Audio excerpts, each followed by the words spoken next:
दोस्तों नमस्कार। President Trump ने अमेरिकन इकोनॉमी को बढ़ाने के लिए और वहां की इंडस्ट्री को सपोर्ट करने के लिए जिस तरह से टैरिफ लगाने का प्रस्ताव रखा है, उसके बाद अमेरिका के स्टॉक मार्केट्स में भूचाल सा आ गया है। लगातार वहां पे स्टॉक मार्केट पूरी तरह से गिर रहे हैं। आफ्टर ऑल ऐसा क्या हुआ जिसको प्रेसिडेंट ट्रंप चाहते थे कि ये देश आगे बढ़े, स्टॉक मार्केट बढ़े, आमदनी बढ़े, अचानक स्टॉक मार्केट का रिएक्शन गलत क्यों हो रहा है, नेगेटिव क्यों हो रहा है? इसको समझना बहुत जरूरी है। क्या ये थोड़े समय के लिए है या ये लंबे समय तक चलेगा? ये जो प्रेसिडेंट ट्रंप ने टैरिफ लगाए हैं, इससे अमेरिका के किन क्षेत्रों में फायदा होगा और किन में नुकसान होगा, आज हम इसकी चर्चा करेंगे। इसीलिए आज की वीडियो को पूरा देखिएगा। ये जो मैं आपको टेबल दिखा रहा हूं, जो डेटा दिखा रहा हूं दोस्तों, ये है अमेरिका का ट्रेड डेटा। अमेरिका क्या एक्सपोर्ट करता है और अमेरिका क्या इंपोर्ट करता है और किस क्षेत्रों में अमेरिका का ट्रेड नेगेटिव है। जितने सेक्टर हैं मैं सबकी चर्चा करूंगा। अगर वीडियो लंबा हो गया तो मैं इसको 2 पार्ट में करूंगा ताकि आप अपने सेक्टर के बारे में ध्यान से देख सकें।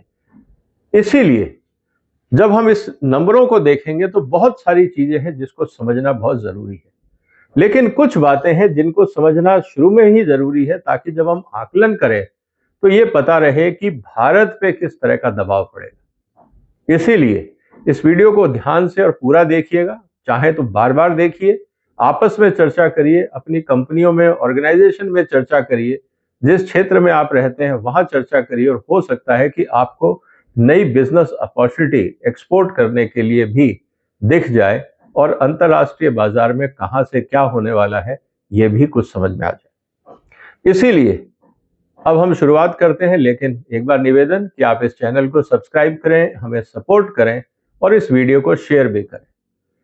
दोस्तों अब सबसे बड़ी बात क्या आती है, अब हम ये देखते हैं कि अमेरिका का जो आयात है जो है वो है 3.3 ट्रिलियन डॉलर के आसपास, और जो एक्सपोर्ट है वो है 2 ट्रिलियन।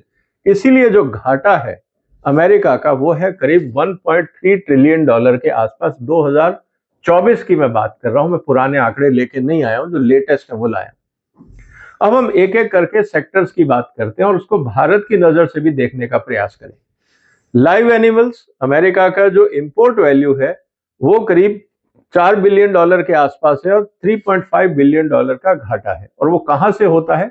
जनरली वो अपने साउथ अमेरिका या जो कनाडा है, मैक्सिको है, ये वहां से होता है। इंटरनेशनल ट्रांजैक्शन काफी लिमिटेड रहती है लाइव एनिमल्स में। लेकिन जहां पे अमेरिका पॉजिटिव है वो है meat and edible meat preparation. ये अगर हम ध्यान दें तो ये आता है पोल्ट्री सेक्टर को भी लेके। अमेरिका पोल्ट्री में बहुत पावरफुल सेगमेंट रखता है और वहां पे अगर हम देखें ओवरऑल तो करीब 22 बिलियन डॉलर का एक्सपोर्ट है और 15 बिलियन डॉलर का इंपोर्ट है।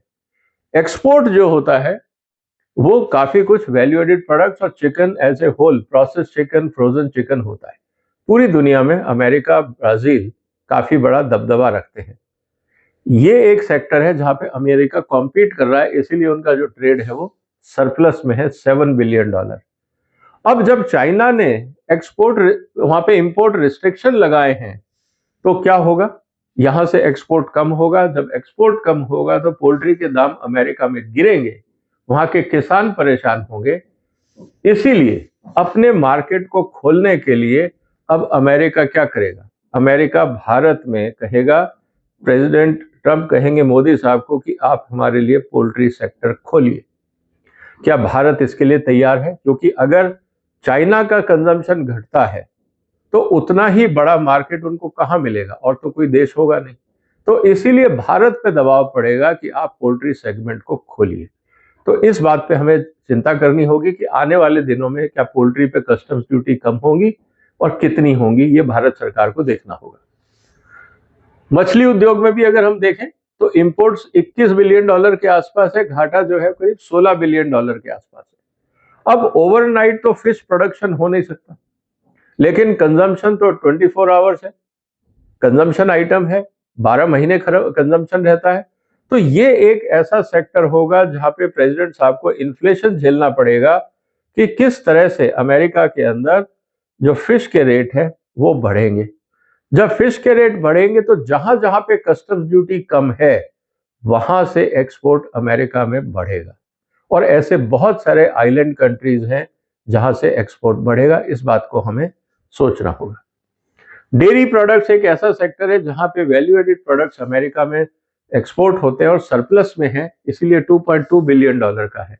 एक क्षेत्र जहां पे अमेरिका भारत पे दबाव डालेगा वो है डेयरी क्षेत्र। एक है पोल्ट्री और दूसरा है डेयरी। ये लाइव स्टॉक के दो क्षेत्र ऐसे हैं जहां पे भारत पे दबाव डालेगा। दो क्षेत्र और ऐसे हैं जिनको आप कह सकते हैं, जैसे बीफ और पोर्क, दोनों की डिमांड भारत में बहुत कम है और बीफ तो बैंड है बिकॉज ऑफ रिलीजियस रीजन। और पूरा जो मीट ट्रेड है वो मुस्लिम कम्युनिटी के हाथ में है, तो इसलिए वो पोर्क को भी ज्यादातर एनकरेज नहीं करेंगे।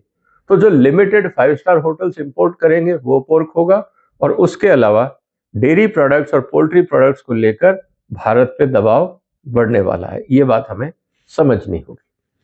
अब हम बात करते हैं products of animal origin not elsewhere classified. यहाँ पे थोड़ा बहुत इनका सरप्लस है, लेकिन उनकी कंजम्पशन भारत में नहीं है, जैसे कि लार्ड है, टेलो है, ये जो इंडस्ट्रियल एप्लीकेशन में आते हैं हमारे यहाँ पे, उसको लेके थोड़ा सा नेगेटिविटी है, क्योंकि हमारे यहाँ पे वेज और नॉन वेज का इशू है। अगर नॉन वेजिटेरियन प्रोडक्ट है, नॉन वेज फैट है, तो इसको भी लेके भारत में जरा रेजिस्टेंस है, तो यहाँ कोई बहुत ज्यादा उम्मीद नहीं दिखती है। इसके अलावा live tree and other plants, वो भी अमेरिका काफी इंपोर्ट करता है, लेकिन वहां से ओवरनाइट क्या उनका सब्स्टिट्यूट बन जाएगा ये मुश्किल है, क्योंकि लेबर इंटेंसिव एक्टिविटी है, low cost low margin activity है। तो क्या अमेरिका, जहां पे पर कैपिटा इनकम बाकी देशों से ज्यादा है, वो लो मार्जिन प्रोडक्ट पे काम करेंगे? तो ये जो सेक्टर है, यहाँ पे मुझे कोई बहुत ज्यादा रिलीफ दिखता नहीं है। इस बात को हमें समझना होगा। अब एक और इंपॉर्टेंट सेक्टर है जिसको लेके काफी विवाद रहेगा, और वो है एडिबल वेजिटेबल्स एंड रूट्स। इसमें करीब $10 बिलियन का आयात ज्यादा है, मतलब अमेरिका का ट्रेड घाटा है। तो क्या अमेरिका ओवरनाइट अपने यहाँ पे एग्रीकल्चर प्रोडक्शन कर लेगा? क्या उनके पास मैन पावर है, लेबर है? अगर होती तो वो पहले भी कर लेते। बहुत सारी एग्रीकल्चर में क्रॉप्स ऐसी हैं जो एग्रो क्लाइमेटिक कंडीशंस पे डिपेंड करती है, अमेरिका में उगती ही नहीं है, लेकिन अगर आप उसको लाना चाहोगे तो टैक्स आपको बढ़ा के देना पड़ेगा, तो महंगाई बढ़ेगी।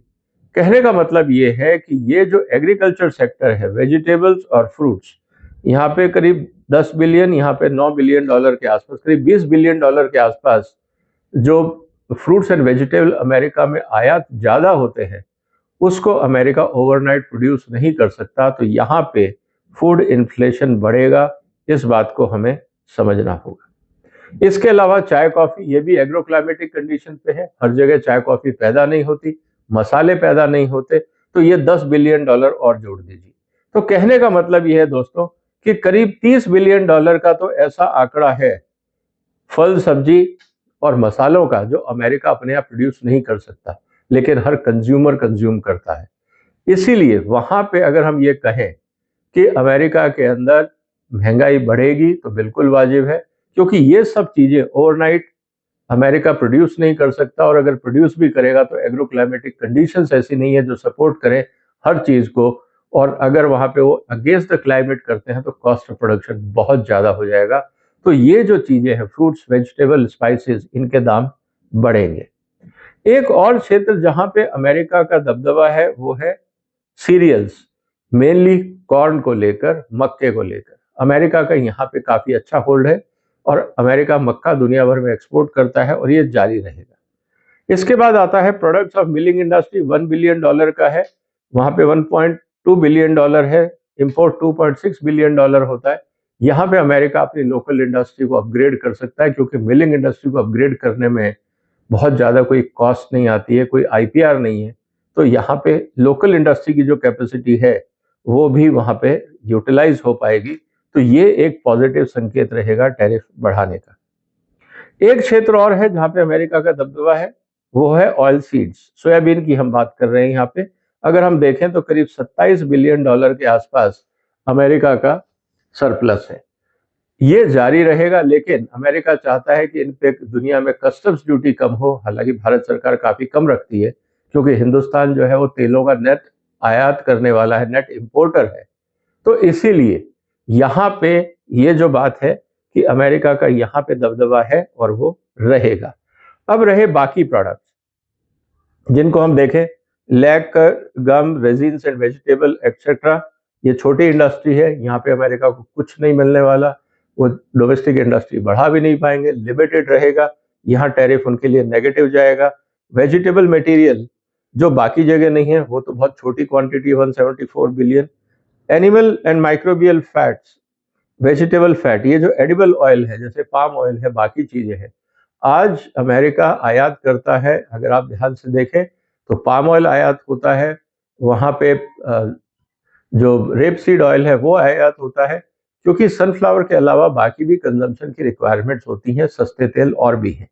तो करीब 14 बिलियन डॉलर का अमेरिका जो आयात करता है, ट्रेड डेफिसिट है, मतलब 17 बिलियन डॉलर का करता है और 2 बिलियन डॉलर उनका एक्सपोर्ट होता है। तो 17 बिलियन डॉलर जो इंपोर्ट होता है उसका अल्टरनेट ओवरनाइट सब्स्टिट्यूट नहीं है। अगर अमेरिका उसको पूरी तरह से, अगर हम ऑयल सीड्स की भी बात करें, सोयाबीन से सब्स्टिट्यूट भी करना चाहेगा तो शायद नहीं हो पाएगा, कॉस्ट ऑफ प्रोडक्शन बढ़ जाएगी या अवेलेबिलिटी के चैलेंजेस आ जाएंगे, इस बात को हमें समझना होगा। इसके बाद आता है value added product, meat industry में 7 बिलियन डॉलर का आयात है। अगर अमेरिका में ये प्रोडक्ट आते हैं, ये जनरली रेसिपी ओरिएंटेड होते हैं, कोई खास तरह के टेस्ट के प्रोडक्ट्स होते हैं, cost of production in products का कम होता है।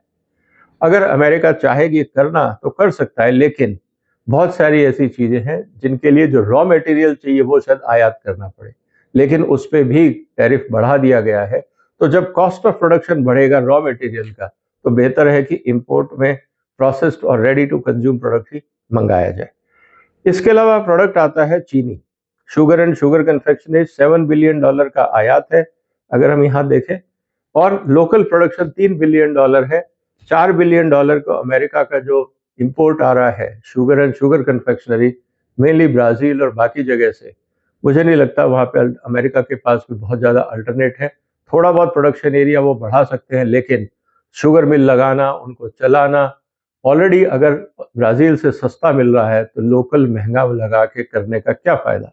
तो जो टैरिफ बढ़ा है, मुझे लगता है कि थोड़ा बहुत एडजस्टमेंट करके अमेरिका यहाँ पे भी कोई बहुत ज्यादा गेन नहीं कर पाएगा। अब रही बात कोको प्रोडक्ट्स की, ये भी एक एग्रो क्लाइमेटिक सेंसिटिव प्रोडक्ट है, करीब 8 बिलियन डॉलर का इंपोर्ट होता है। क्या अमेरिका लोकल प्रोडक्शन कोकोआ की कर पाएगा? ऐसा नहीं है। इसका मतलब यह है कि कोको का आयात जारी रहेगा, चॉकलेट्स महंगी हो जाएंगी अमेरिका में, वहाँ के बच्चों को और कंज्यूमर्स को चॉकलेट्स महंगी खानी पड़ेंगी।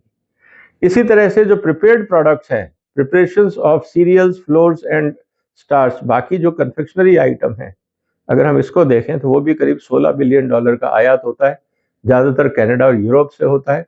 इस बात को भी हम देखें तो मुझे नहीं लगता कि वहाँ पे अगर आप प्रोसेसिंग भी करेंगे तो पहले रॉ मटेरियल महंगा, फिर वो फैक्ट्रियाँ लगाने में टाइम लगेगा, फिर वो रेसिपीज आपको मिलेंगी या नहीं। आप कोशिश भी करेंगे, बना सकते हैं, लेकिन टोटल जो रिक्वायरमेंट है उसको पूरा करना मुश्किल होगा और वहाँ पे ये रेट बढ़ेंगे। अब रही बात ओवरऑल कि जो preparations of fruits and vegetable, nuts and other parts है, वो करीब 15 बिलियन डॉलर का है। अगर हम जूसेस की बात करें तो जैसे फ्रूट्स एंड वेजिटेबल के अंदर आप ओवरनाइट चेंज नहीं कर सकते, उसी का प्रोसेस्ड आइटम है प्रोसेस्ड फ्रूट्स एंड वेजिटेबल, आप उसको कैसे कर पाएंगे जब आपके पास रॉ मटेरियल नहीं है। तो यहाँ पे भी मुझे कोई बहुत ज़्यादा रिलीफ अमेरिका में होता हुआ नहीं दिखता है। मिसलेनियस प्रिपरेशंस यहाँ पे आप जरूर बढ़ा सकते हैं, कन्फेक्शनरी है, सिर्फ घाटा 1 बिलियन डॉलर के आसपास है, यहाँ पे कोई बहुत बड़ा व्यापारिक इशू मुझे दिखता नहीं है। हम बात कर रहे हैं अब मिसलेनियस प्रोडक्ट्स की। मिसलेनियस प्रोडक्ट्स भी कन्फेक्शनरी आइटम है जो बाकी जगह क्लासिफाइड नहीं है। ये कोई बहुत बड़ा सेगमेंट नहीं है, ये एक्सपेरिमेंट होते रहते हैं, नए प्रोडक्ट आते रहते हैं, जाते रहते हैं बाजार से, और बहुत बड़ा व्यापारिक इशू भी नहीं है। सिर्फ 1.5 बिलियन डॉलर के आसपास का मार्केट है। इसको भी अगर कंज्यूमर्स वहां पे इग्नोर भी कर दें और नहीं भी खाएं तो कोई बहुत बड़ा फर्क नहीं पड़ता है। एक और प्रोडक्ट जहां पे अमेरिका का स्ट्रेंथ है वो है residues and waste from processing industry, चाहे वो सोया इंडस्ट्री से है या इथेनॉल इंडस्ट्री से है। हम डीडीजीएस की बात कर रहे हैं और सोया मील की बात कर रहे हैं, ये अमेरिका का स्ट्रॉन्ग होल्ड है। प्लस कॉर्न मील की भी हम बात कर रहे हैं। तो जहां जहां पे भी एग्रो प्रोसेसिंग हो रही है उसका जो रेजिड्यू निकलता है वहां पे अमेरिका का लोकल कंजम्पशन नहीं है, लेकिन साथ ही साथ वो एक्सपोर्ट काफ़ी कर पा रहे हैं। $5 बिलियन के आसपास उनका आयात है और $14 बिलियन के आसपास एक्सपोर्ट्स है। तो करीब $9 बिलियन का ये मार्केट सेगमेंट अमेरिका के लिए इंटैक्ट है। और बाकी जगह जो लॉस है उसको कंपनसेट करने के लिए भारत के ऊपर दबाव पड़ेगा कि आप यहाँ पे सोया मील और DDGS के मार्केट को खोलिए, कस्टम्स ड्यूटी कम करिए, ये भारत के ऊपर दबाव पड़ेगा। अगर ऐसा होता है तो इससे हमारे यहाँ जो सोया इंडस्ट्री है और जो इथेनॉल इंडस्ट्री है उस पर क्या प्रभाव पड़ेगा, इसको भी हमें सोचना होगा। और एक इम्पॉर्टेंट सेक्टर और है जिसको हम बोलते हैं टोबैको। टोबैको वैसे भी नॉन एसेंशियल है, लोग डिस्करेज भी कर रहे हैं, लेकिन अमेरिका में कंजम्पशन काफ़ी है। करीब $1.8 बिलियन का ट्रेड डेफिसिट है। ये एक ऐसा सेगमेंट है कि अगर वहाँ रेट बढ़ता भी है तो मुझे नहीं लगता किसी को चिंता होगी, क्योंकि टोबैको कंजम्पशन अगर कम होता है तो ये समाज के लिए अच्छा ही है। तो दोस्तों, अभी तक जो हमने बात करी वो एग्रीकल्चर रिलेटेड सेक्टर्स की बात करी। तो कहने का मतलब ये है कि 4-5 सेक्टर ऐसे हैं, लाइव स्टॉक, ऑयल सीड्स, ये और कुछ कन्फेक्शनरी प्रोडक्ट्स जो वैल्यू एडिड प्रोडक्ट्स है डेयरी के या ऑयल बेस्ड या सीरियल बेस्ड, इनको छोड़ के बाकी सब जगह अमेरिका आयात पे निर्भर है, क्योंकि वहाँ पे एग्रो क्लाइमेटिक कंडीशंस या तो सूटेबल नहीं है या वहाँ पे कॉस्ट ऑफ प्रोडक्शन इतनी ज़्यादा है कि अंतर्राष्ट्रीय बाजार से लाने से उनको सस्ता पड़ता है और लोगों के घरों में जो खाना जाता है वो सस्ता पहुँचता है, महंगाई कंट्रोल में रहती है। लेकिन जो इस समय अमेरिका में स्टॉक मार्केट गिर रहा है उसका सबसे बड़ा एक कारण यह है कि फूड इन्फ्लेशन बढ़ेगा, जैसा मैंने आपको हर क्षेत्र में बताया। और जब फूड इन्फ्लेशन बढ़ता है तो बाकी इंडस्ट्रीज पे नेगेटिव इफेक्ट आता है। इसीलिए दुनिया की हर सरकार फूड इन्फ्लेशन को कंट्रोल करना चाहती है। लेकिन यहाँ तो जो इन्फ्लेशन है वो प्रेसिडेंट साहब ने खुद ही 10% बढ़ा दिया। अब कहने का मतलब ये है कि आने वाले दिनों में अमेरिका की परचेजिंग पावर पे क्या असर होगा, हमें इसको देखना होगा। उम्मीद है दोस्तों कि ये जो एग्रीकल्चर डोमेन है अमेरिका का, इसको हम समझ पाए। इसके बाद जो अब हम चर्चा करेंगे अगले वीडियो में, वो हम करेंगे नॉन एग्रीकल्चर या जो इंडस्ट्रियल सेक्टर है, क्योंकि अदरवाइज ये वीडियो बहुत लंबा हो जाएगा। तो आपसे निवेदन है कि इसका पार्ट 2 भी देखिए कि कौन कौन से इंडस्ट्रियल सेक्टर्स हैं, उसका भी मैंने डिटेल्ड एनालिसिस किया है। आपको मैं झलक दिखा देता हूँ कि बहुत सारा डेटा और इंटरेस्टिंग डेटा है जिसको आपको समझना होगा। तो फिलहाल यहाँ पे हम ब्रेक चाहेंगे। आपसे निवेदन है कि आप अगला वीडियो देखिए, इस चैनल को सब्सक्राइब करिए, सपोर्ट करिए और इस वीडियो को शेयर करिए, ताकि आपको पता लग सके कि आने वाले दिनों में आर्थिक स्थिति पर अमेरिका के टैरिफ का क्या प्रभाव पड़ सकता है। फिलहाल वंदे मातरम।